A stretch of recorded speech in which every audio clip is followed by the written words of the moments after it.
It's a session that we've called Who Cares About the Old and Ill? ?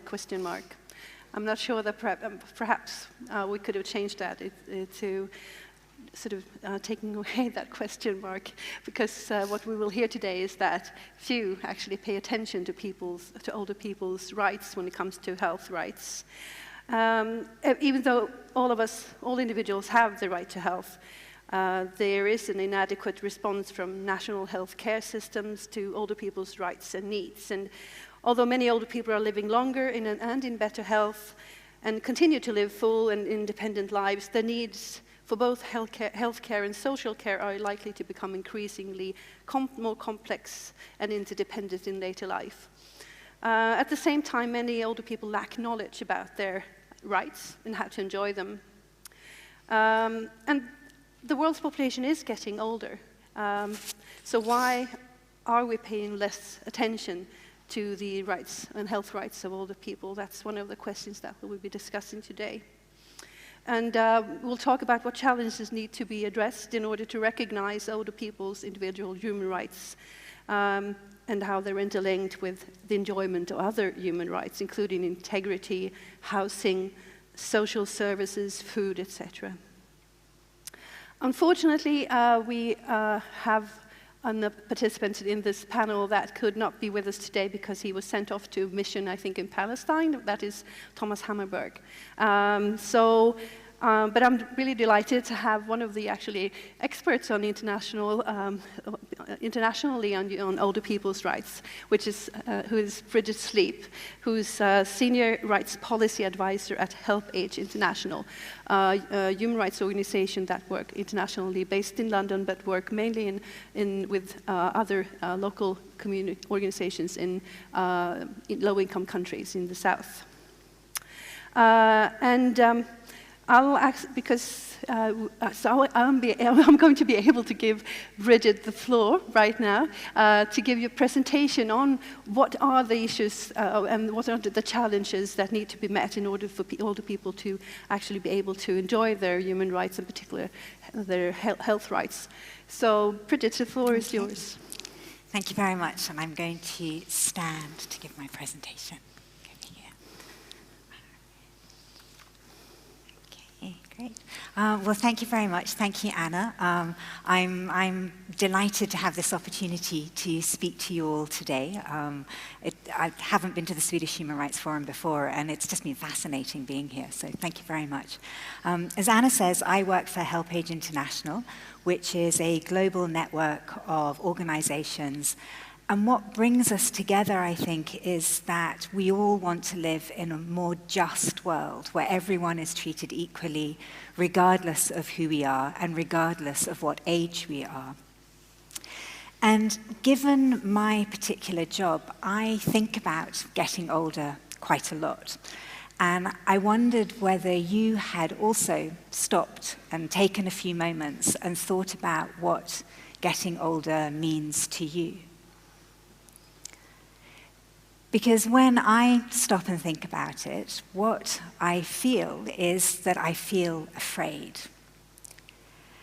And I don't feel afraid about getting older. I want to live a long life. I want to live into my 90s, possibly 100. But what I'm afraid about is how other people will treat me when all that they can see when they look at me is an old woman.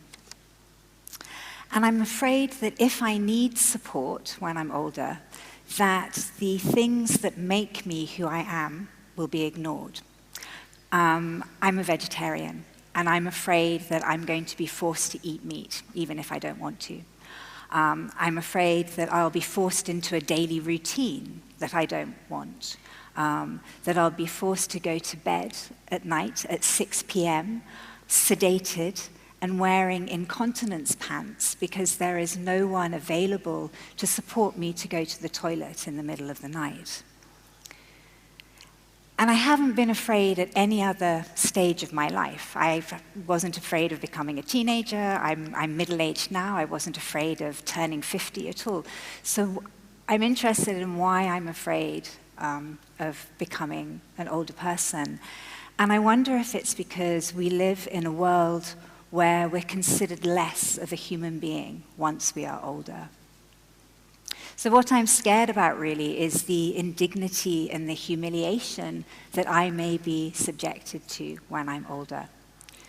But I also think it's okay to be afraid, because it's when I understand and acknowledge this fear that I realize that it does not have to be like this. And I think that each and every one of us in this room has the power to make change happen.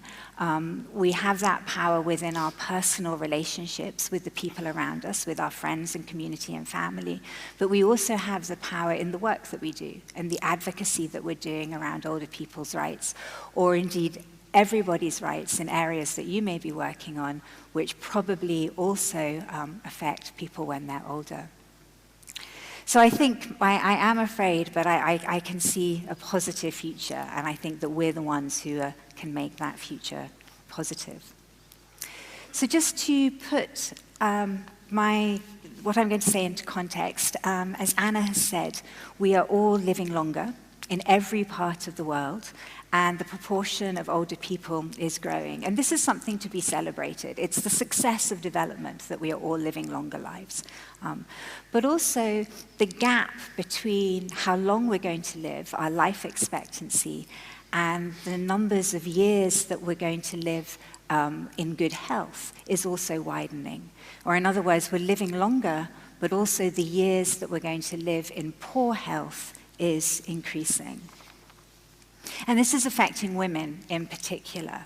Women tend to live longer than men, and therefore affected by more chronic conditions and multiple health conditions in their older age. But we all have the same human rights, no matter how old we are.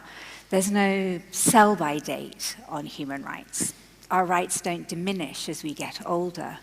We're all born free and equal in dignity and rights, something that I'm sure a concept and expression that you use all the time from the Universal Declaration of Human Rights. And this continues until the day that we die. So what are the challenges then that older people face to their rights in general, but specifically here today to their rights to health? And what I'm going to do is I'm going to talk about this using the sort of the core components of the rights to health that I'm sure you're very familiar with non-discrimination, availability, accessibility, the core elements of the right to health. And I'm going to look at how our experience in older age is the particular threats that we can face to these rights when we're older. And I want to start by looking at non-discrimination and talk a little bit about age discrimination within health systems and within healthcare. And the first type of example of age discrimination that we can experience are to do with age limits or age caps on particular types of health treatment. And one of these, an example, is breast cancer screening. And in the UK, I'm aware of this particularly because I fall into the category of women who are now sent automatically invitations to have breast screening every 3 years. And this is between the ages of 50 and 71. So you're automatically sent a letter, and then you have an appointment, and off you go. But after the age of 71, you have to make that appointment yourself. It's still free, but you have to contact the hospital and make the appointment yourself, even though we know that the risk of breast cancer increases the older that you get. And what the research has shown is that women in their 70s and 80s are less likely to survive breast cancer than women in their 50s and 60s. But we have this age cap on automatic invitations for screening. And what the research shows is that women in their 70s and 80s are diagnosed at a later stage of their cancer. They are also less likely to receive surgery and radiotherapy as treatment. And so what this suggests is that these age caps do have an impact on health outcomes. And why 70? Why not 65 or 75? I mean, these are arbitrary numbers, and so are examples of age discrimination. Another example of age discrimination is that older people are often excluded from data sets around health. In one survey across Africa, 34 out of 40 countries who did a WHO survey on non-communicable diseases didn't interview or ask anyone over the age of 64, even though older people are disproportionately affected by non-communicable diseases. They were completely excluded from the data set.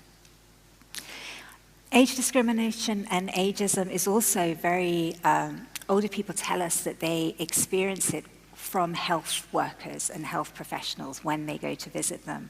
They talk about being disrespected, being told that they're just old, they're not ill, to go away, not to use the limited resources that should be going to younger people.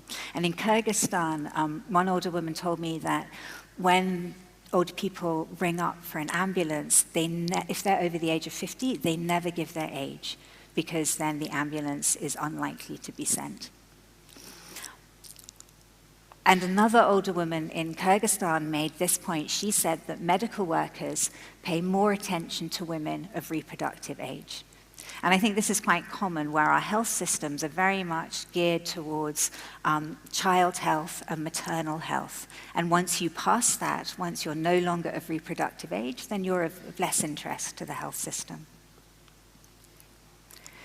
The next component of the right to health I want to look at is accessibility. And for many older people, health services are inaccessible, and they may be inaccessible for physical reasons. They may have limited transport that's available, or the cost of transport may be too high, so they can't get to the facility. They may have mobility issues, that means it's difficult for them to travel. And in Zimbabwe, the average distance to health centers is 10 kilometers, and that's the average, so that includes in urban centers as well. It's also a problem in Mozambique, and this 89-year-old man said that the health clinic is too far for me to walk. It takes a day to get there on foot, and I don't have enough money to go by bus. If I'm really sick and cannot walk, I just have to stay at home until I get better. So completely inaccessible to him. But it's not just physical inaccessibility. Digital exclusion is also becoming a problem for many people. And in a discussion in Denmark, older people, when we asked them the type of skills that they needed, they said that they needed more IT skills to be able to communicate digitally with the public authorities. And if you have to book your doctor's appointment online, or you renew your prescriptions online, if you don't have those digital skills, then that becomes inaccessible to you. Healthcare can also be unaffordable to many older people. In a survey in China, 62% of older people said that they didn't seek health services when they felt unwell because of financial reasons. I mean, 62% not going to see a health person because they couldn't afford it. And this happens across the world. In Nigeria, a 68-year-old woman, she told us that drugs for treatment of our ailments are too expensive. I do not have access to insulin needed for my diabetes. She has diabetes, she can't afford her insulin. But it's not only medication that might be too expensive. Other assistive devices may also be unaffordable, and also dental care, which is critical for older people's health. And this man, 74-year-old man from Jordan, he said that he couldn't afford to fix my teeth and get new ones. As you can see, I'm missing half my teeth. I also need a hearing aid because I can't hear a thing in my right ear. So he's unable to pay for a hearing aid or to fix his teeth. And this has a major impact on someone's health and their well-being. Another aspect of the right to health is availability and also appropriateness, that health service is appropriate. And one of the things that threatens older people's rights to health in this area is that health systems haven't kept pace with two transitions that are going on. One is the demographic transition and demographic change that we've already mentioned about how individuals are living longer, populations are aging, but health systems are not adapting to that change. They're also not adapting sufficiently to an epidemiological change, where the global pattern of disease is shifting towards non-communicable diseases. And so health services very often are not fit for purpose for the populations that they're supposed to serve. There's also a lack of available health personnel who are trained in older people's health. Again, using a study from Africa, across 11 countries, only 4% of medical schools offered specialist courses in geriatric medicine. 4%. And half of them had no geriatrics training in the general curriculum. And it's not only training for doctors, but also for nurses, for community health workers, even volunteer health workers. This need to have training in older people's health issues is just not being met, and not met sufficiently. Next, I want to sort of highlight some of the very particular threats that older people face to their right to health. And I want to look at, first of all, around medication and this issue of under-medication. And we had a discussion yesterday about access to medicines, and we were talking about this. And very often, older people cannot get the medication that they need. And that might be, for example, around pain relief for palliative care at the end of life. In many communities where we're working, there is absolutely no access to palliative care. In Cambodia, in a group discussion, they said that there isn't any palliative care in this community. And so globally, millions of older people are dying in unnecessary and unavoidable pain because they don't have access to the medication to treat and manage that pain. Other issues around access to medicine include access to medications for non-communicable diseases, for chronic conditions, like the woman from Nigeria who couldn't get insulin, or for heart disease, or for hypertension, arthritis. These types of medications are often very not available to older people. On the other hand, in a sort of a paradoxical way, older people also experience over-medication, which can be a very common issue in older age when people have multiple or complex health conditions that require a range of different treatments.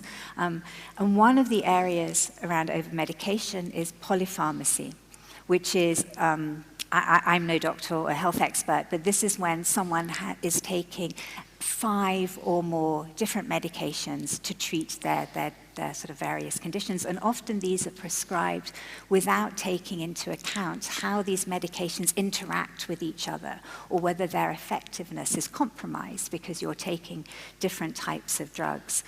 It also results in errors in prescriptions. And I was reading the WHO has just produced a report on medication safety in polypharmacy.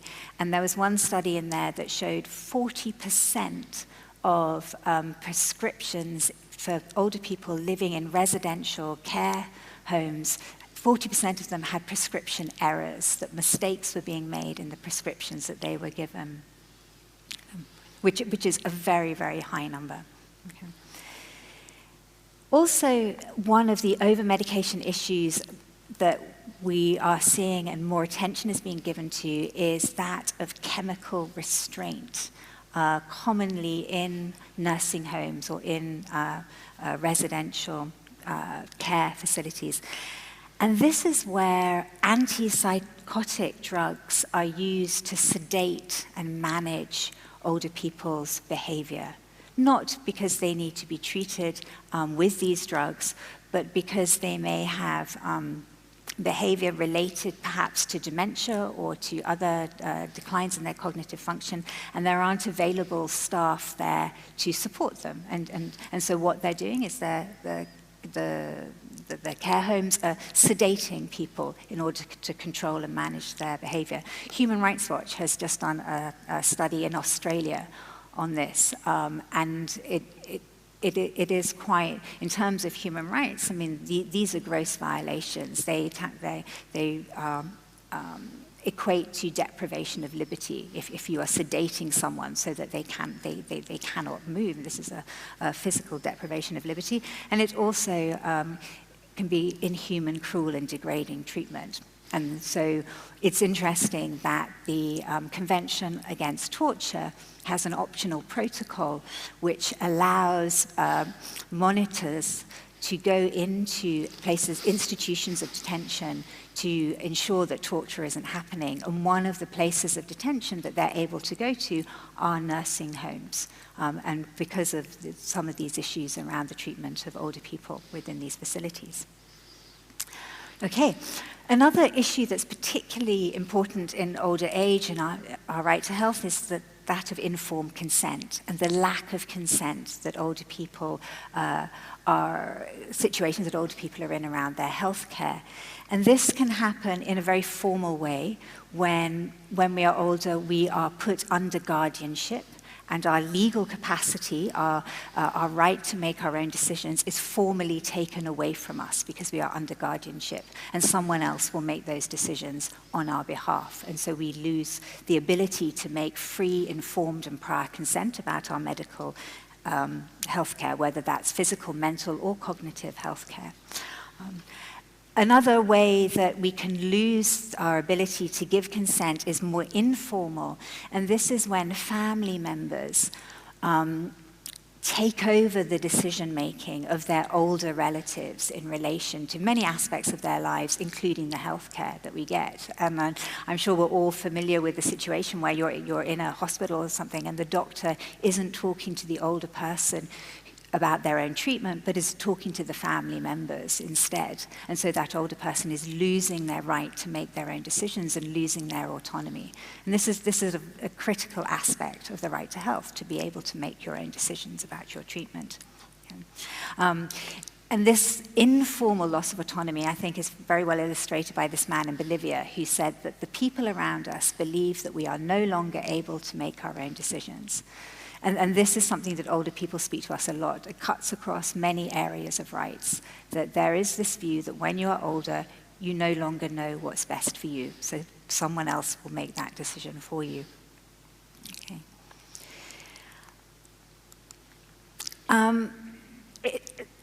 This is just another example of older people talking about how they aren't able to make their own decisions. And in Colombia, they were saying in health issues, we don't have the possibility or the support to choose the type of care we want to have, the type of treatment and appropriate medications.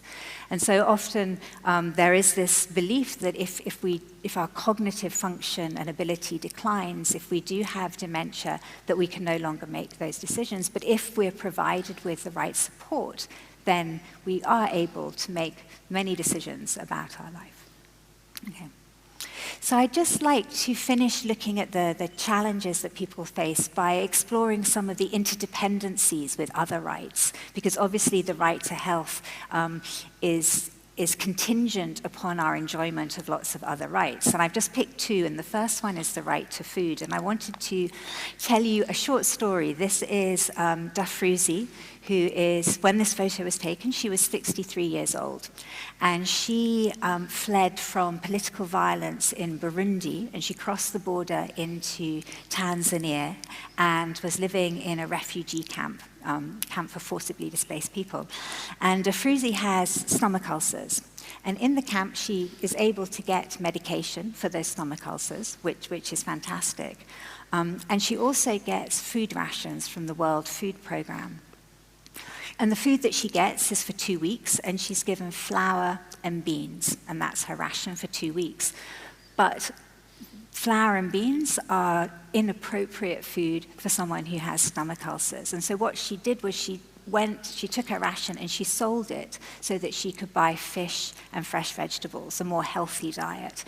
But unfortunately, 2 weeks of flour and beans only equals 4 days of fish and fresh vegetables. And so for 10 days of those 2 weeks, she didn't have adequate or appropriate food. And this would clearly have an impact on her health. So she's getting the medication, but her right to food, her right to appropriate food isn't being met.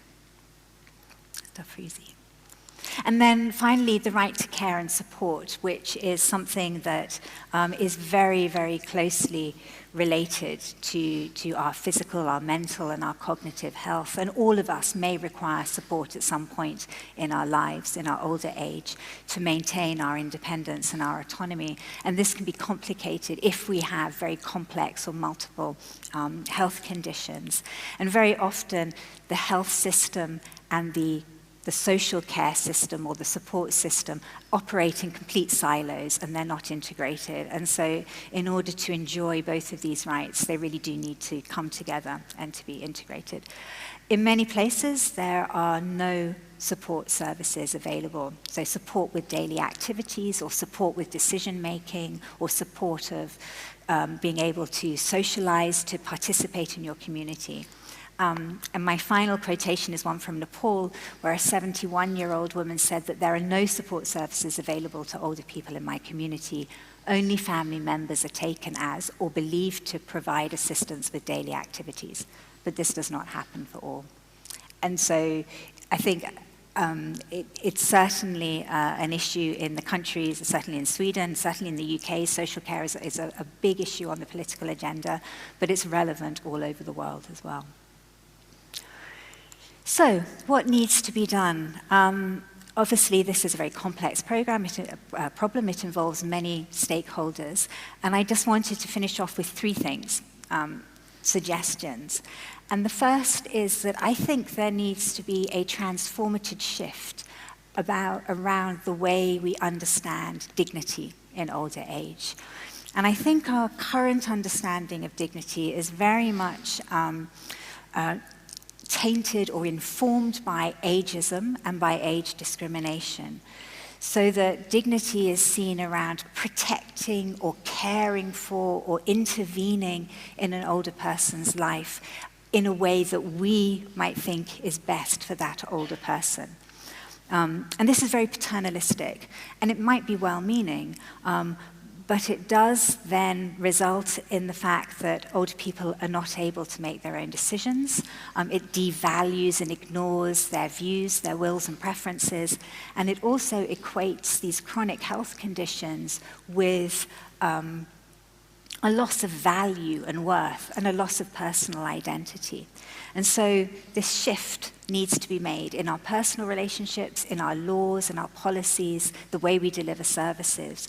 And I think the shift needs to be one where dignity is much more around our independence and our autonomy in our older age, where we're able or we're supported to make the decisions, to live the lives, to live with and who we choose, rather than having others decide for us what's in our best interests.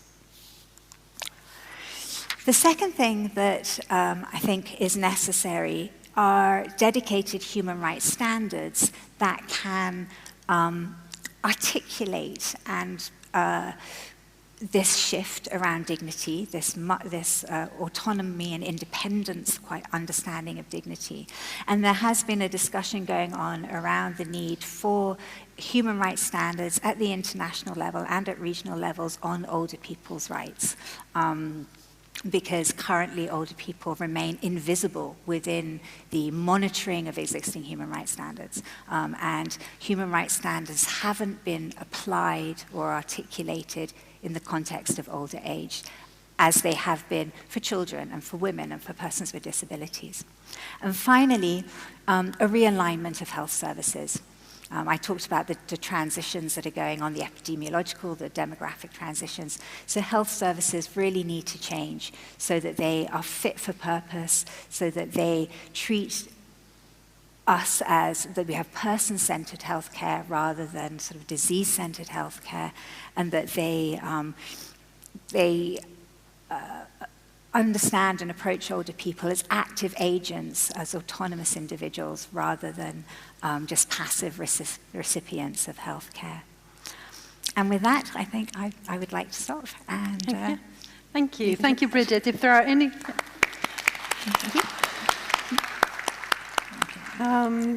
let us know and just raise your hands if there are any immediate questions to her presentation, Bridget's presentation? Otherwise, we'll just raise your hands and we'll give you the floor later on.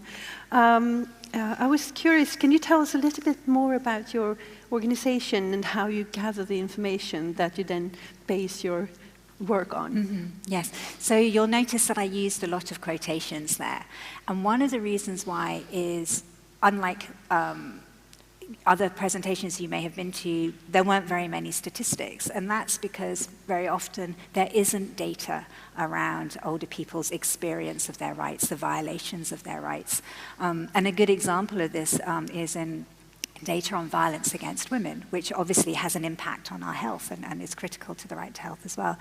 And very many of the surveys that are carried out on violence against women stop at the age of 49. So if you are 50, then you are no longer included in that data set. It's better in Europe. The surveys often go up to 64 or over, but in most of the world, there is no data on violence against women over the age of 49. And so therefore, when we're looking at human rights violations, the way that we do it is to talk to older people themselves and to try and get a sense of their lived experience. And we do that through our network members and partners who will go out and talk to people in the places that they live. And then we look at what they're saying, we identify some of the trends that are coming out, and then we think about what that means in terms of human rights and human rights standards, and where the existing standards are not adequately applied to this context, or where there may be gaps in the standards. Mm-hmm. So that's how we know. Yes, because that's my second question is really, why is it, you think, a good idea or even necessary to address these needs from a human rights perspective, because that's what you have chosen to do. Because as far as I can see from the work previously, it's not always so, well, states are not always that keen on looking at these issues as rights. So why do you think it's so important to use a right-based approach? I think fundamentally, as an individual, as an organization, it is about this desire to live in a much fairer, a more just world where everyone is treated equally. And I think that if that is your ambition, if that's what you believe, then taking a needs-based approach or taking a welfare-based or a charity-based approach is just not going to address that inequality and that discrimination, and therefore taking a rights-based approach tackles the lack of fairness that we all may experience when we're older. So I think a rights-based approach is the way to tackle those inequalities. And if you use the human rights perspective and rights-based approach, of course, the obligations are on the states, and as you mentioned, all are equal, and we all have human rights, not depending on how old or how young we are. So, what has the response been from states in general? And can you say a little bit about the response from both, and perhaps some different responses as well? Yeah. I'll start with the positive response. Always good to start. It's interesting, this whole discussion around older people's rights. The current iteration of it is emerged from Latin America and the Caribbean, from states who felt that it was, whilst we have plans of action around aging, there's a Madrid International Plan of Action which sets out recommendations for governments, and we have UN principles that set out, again, kind of guidance for governments. There is no legally binding instrument at the international level, or at that time at regional levels, on older people's rights. And I think this push, the need for this came out of Latin America. And so there's very, very strong support for taking a rights-based approach and having standards from that region.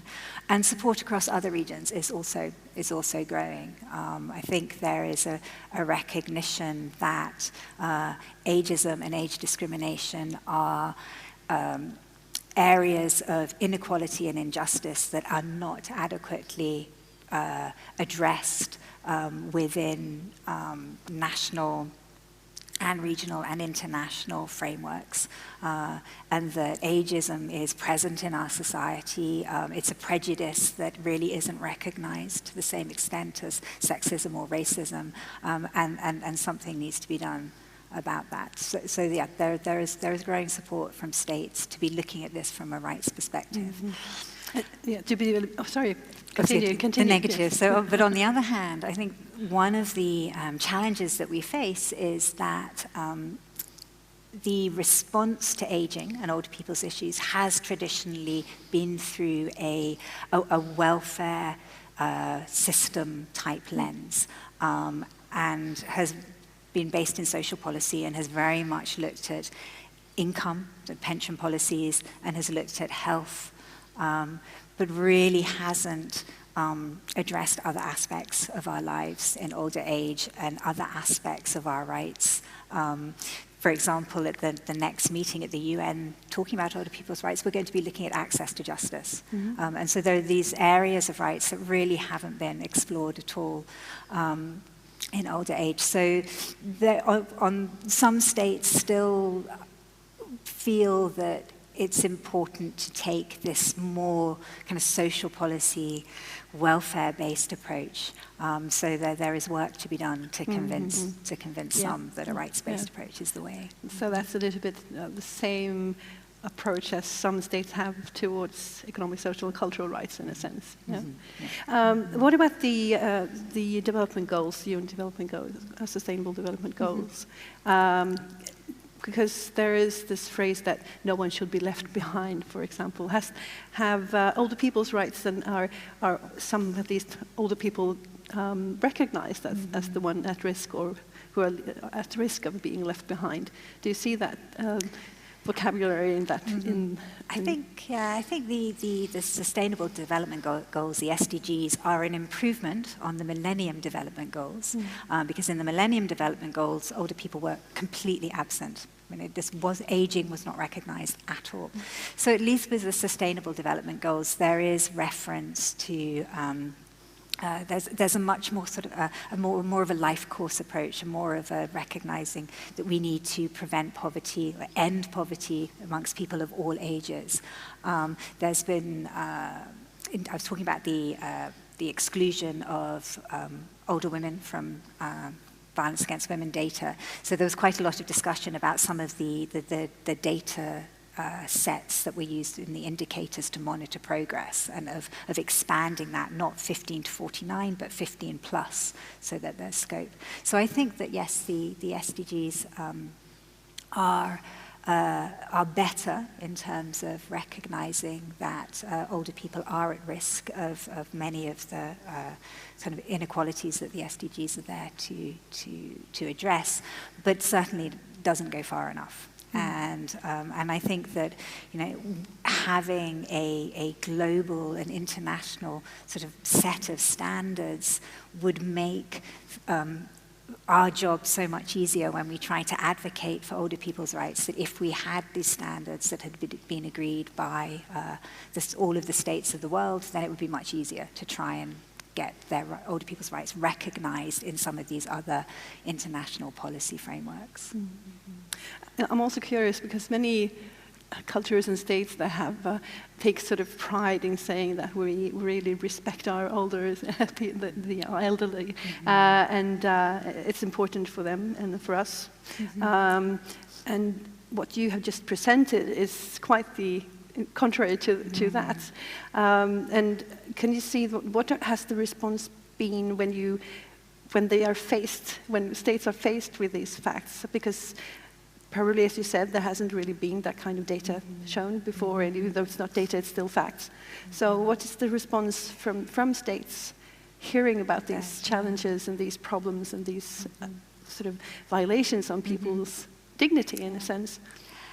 I think it's complex, because certainly when we listen to older people and what they're saying, as you say, in communities, in societies where there is a strong narrative or a tradition around respect for elders, when older people tell you what they're experiencing, they're not experiencing respect for them as equal, not a special respect because they're older, but just equality as human beings. And I think that it's really important to understand that and to understand why that's happening and what some of the pressures are that create that. And I think that if you look at some of the reasons why, then it becomes much easier to have the conversation with people in a less argumentative or combative way, so that you're not trying to undermine that culture of respect, but you're recognizing where it's not working. And a very interesting example of that is around witchcraft accusations, which are common in many parts of the world, in more parts of the world than I had originally thought of, where older women, but also older men, are accused of being witches. And this is something that HelpAge works on in communities to try and to stop this practice from happening. And the first thing that we would do is we'd go into the communities and talk to people about why it's happening. And one of those, because clearly this is a manifestation of a complete lack of respect in places where people talk about respecting their elders. And one example of understanding the causes is that older women are often accused of witchcraft because they have red rims around their eyes. Their eyes are very red, and this is seen as a sign of witchcraft.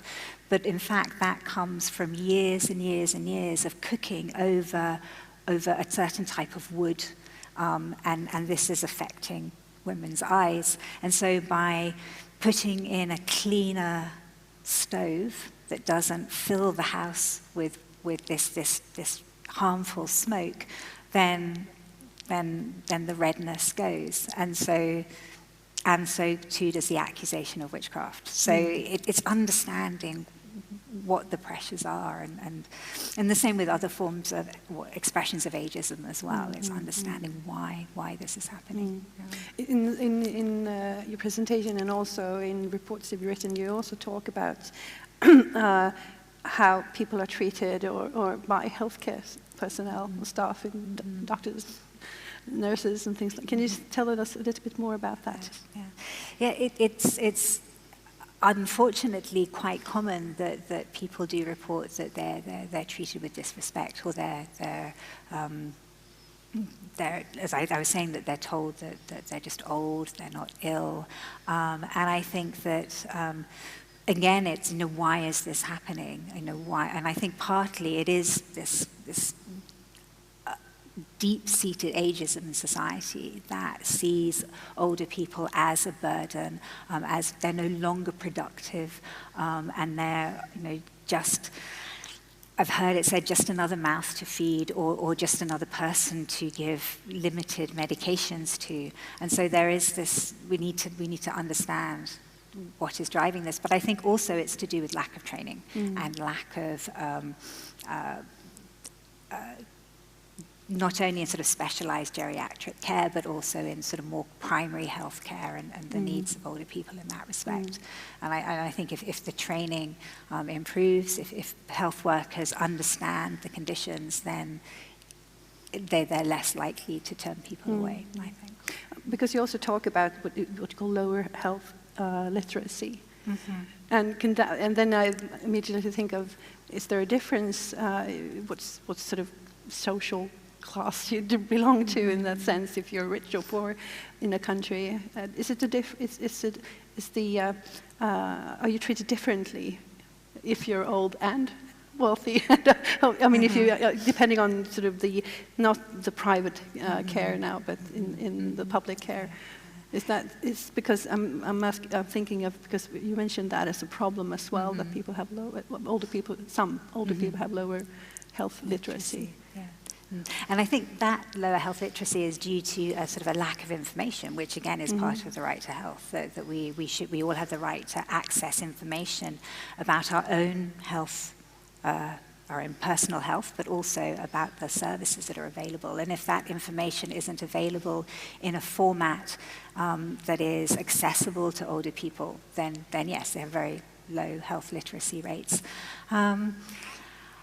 In terms of sort of inequalities of treatment between and among older people, I think that if you're able to afford the most expensive and healthcare in private settings, then yes, I think you will be treated differently than if you're using the public primary healthcare services that are very limited.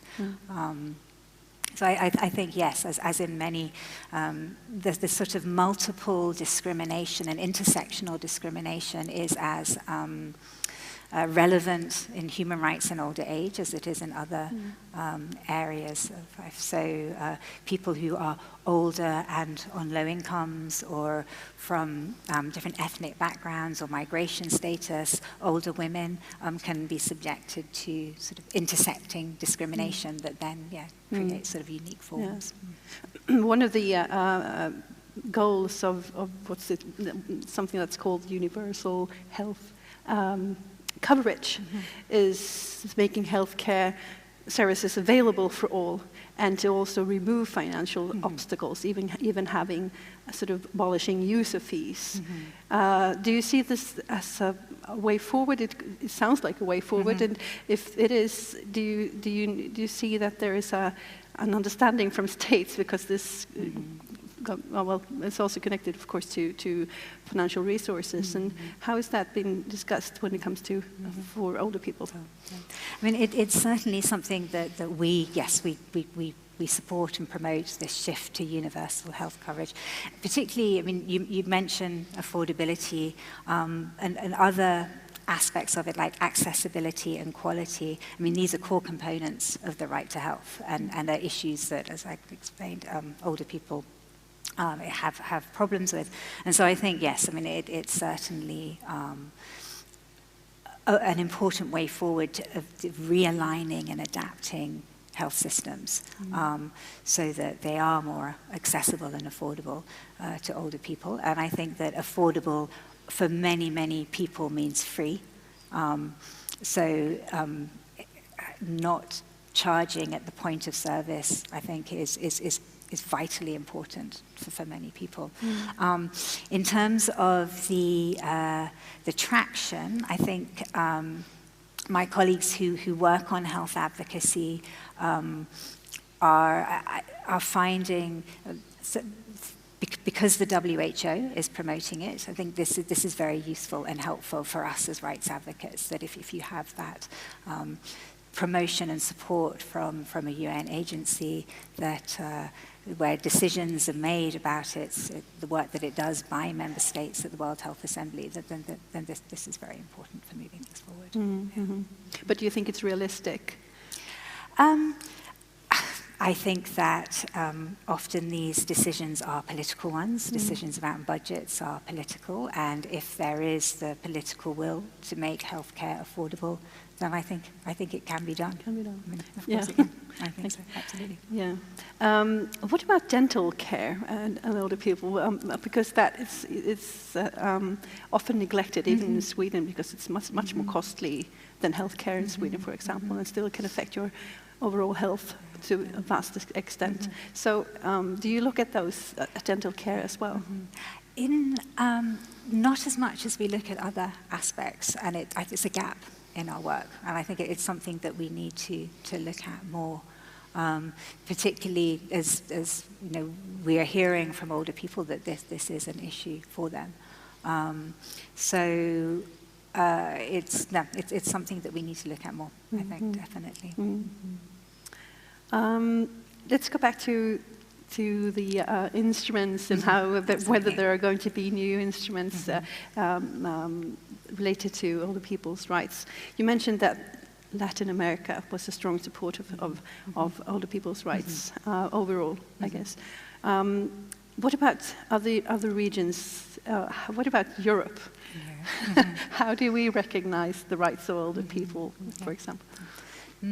I think that, and I don't know the national laws and policies of every European country, but generally I think that in national legislation that Europe has relatively, compared to other parts of the world, has relatively good laws and policies, but certainly not perfect. So, and one is around age discrimination and how it often, the national legislation doesn't apply to every aspect of life, but may only apply, say, to employment or access to goods and services.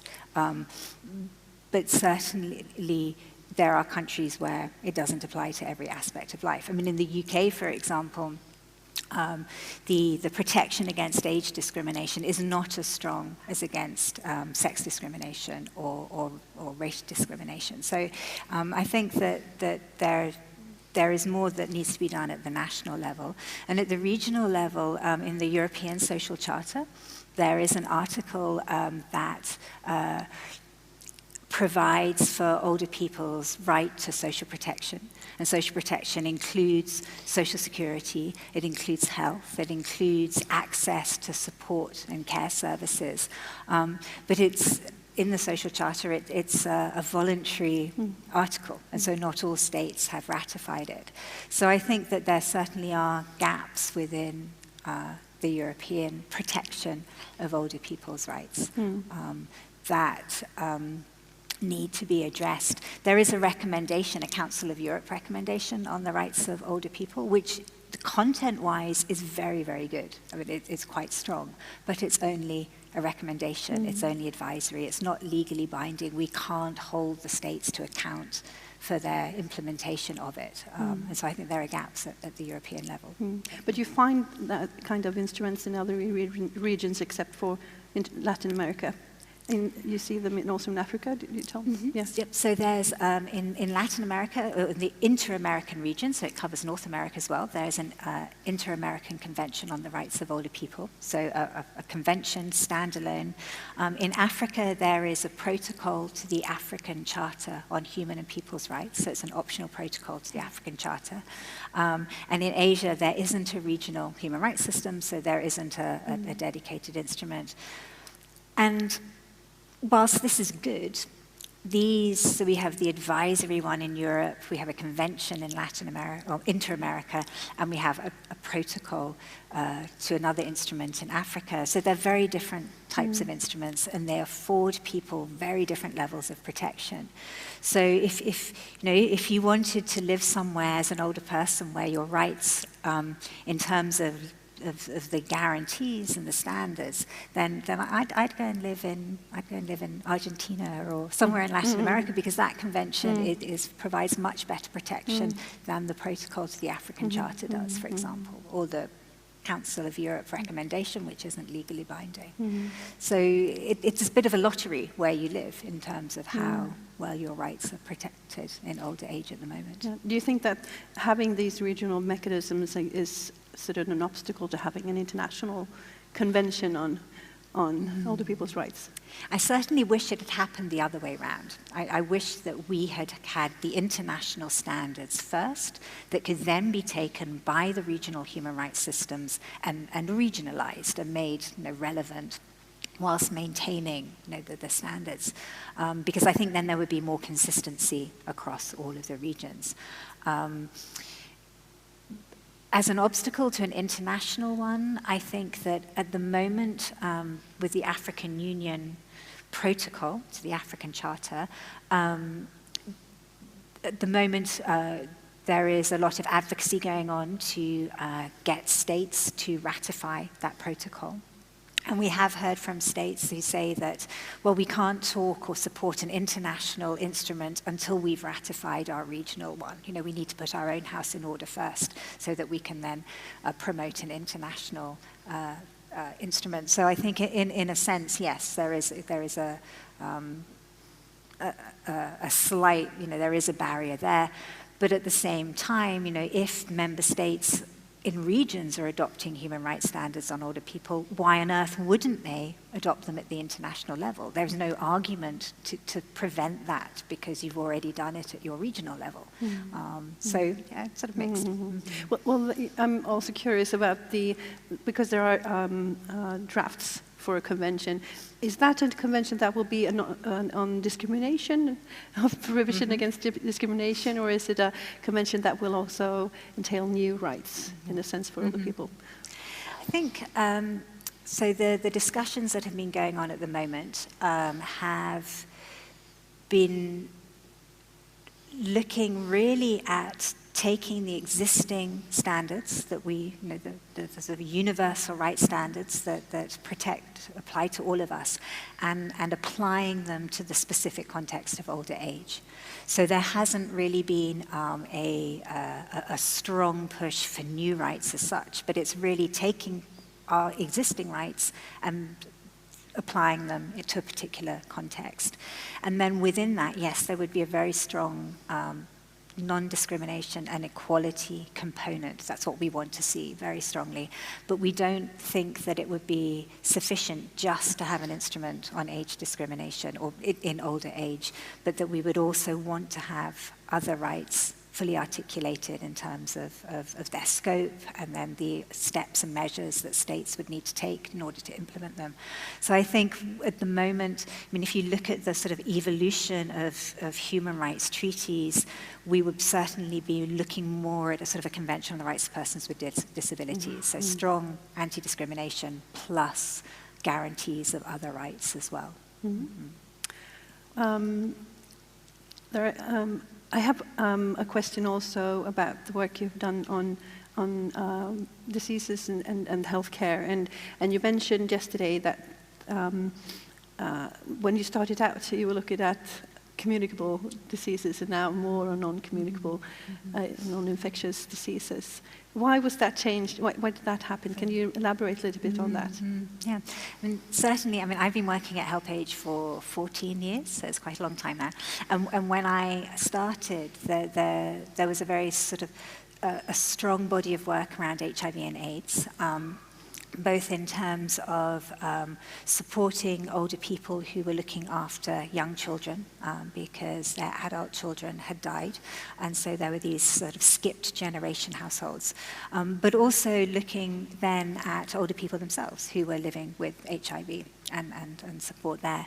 And over time, I think, just as there's been this growing recognition of this epidemiological shift to more non-communicable diseases, so that people are increasingly affected by heart disease and hypertension and diabetes in the communities where we're working. So we too have also shifted our approach to focus much more on that. And then at the same time to be looking more at support and care as well, and how that can be best delivered within the community. So you see that development all over the world, not only in Western states in that sense. I think so. Yes, yes. It's as populations age and as other factors. Yes, there is this shift to more NCDs, to non-communicable diseases. Yeah. Thank you. Are there any questions from the audience to Bridget? Yeah. So at the back. Okay. Can wait? Does anyone have a mic? Mike. We can try. There should be someone volunteers.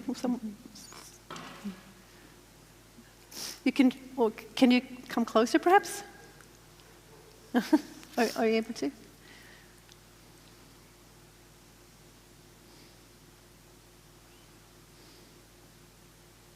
Oh, there's a mic over here.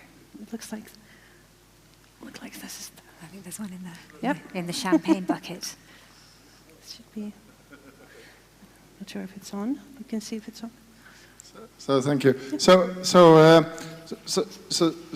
this question, I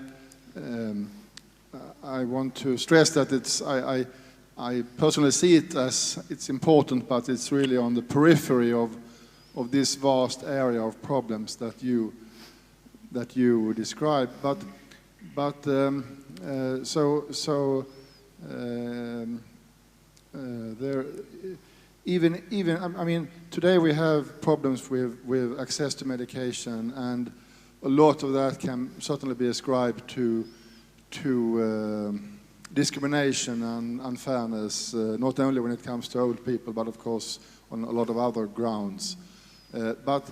but even in close to perfect society, there might be always be scarcity of certain resources like medication, and in that, so I would like to hear your perspective on guidelines for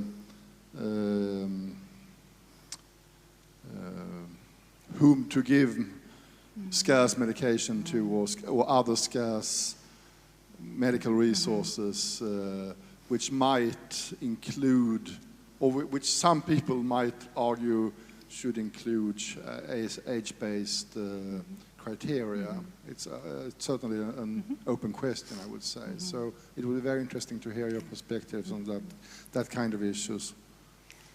Like prioritization. Thank you. Yes, and I think you've identified one of the very, very difficult decisions that doctors and ethical committees within hospitals have to deal with all the time. And I think that, for me, the key thing is to approach those decisions and the discussion around them fully aware of any potential ageist biases that may inform those decisions. And I think that so recognizing age discrimination, recognizing ageism, and making sure that those decisions are not being made from, that any ageist biases that may be in those decisions, that those are taken out of the equation. And I think that in that way, then, even if the decision goes against, let's say, the older person, and they don't, because at least we would know that that decision hasn't been made because of age discrimination or ageism, that it's been made for other reasons. And I think that that's what, for many of these issues, taking a rights-based approach helps you do, that it allows you to sort of interrogate difficult decisions and looking at different people's rights within that, instead of just making the decision by saying, okay, well, this person is 52 and this person is 82, so we'll definitely give it to the 52-year-old. So that which standing alone would be a kind of a very arbitrary decision, but complex. But I think a greater consciousness of ageism and the biases that might be informing those decisions would certainly, I think, make those decisions more ethical. Yeah. And I think it also comes into what we talked about. If you have a health literacy or a health illiteracy, if you're able to actually get the information, first of all, that's why you're not getting some particular kind of medication, that you will be able to ask questions about it and question why you don't. If you know that this medication is there, and you need to know why it's not given to you, in a sense. Yeah. So you need to be able to understand that as well. Absolutely. Yes. Yeah. Any other question on this? Well, thank you so much, Bridget, for coming today, and for the other days you will be here, have been here as well. And I'm sure that we'll be following this issue because it's an interesting area that's developing, and follow your work as well continuously. And thank you all for coming and listening to us this morning. Thank you so much. Well, thank you. Thank you.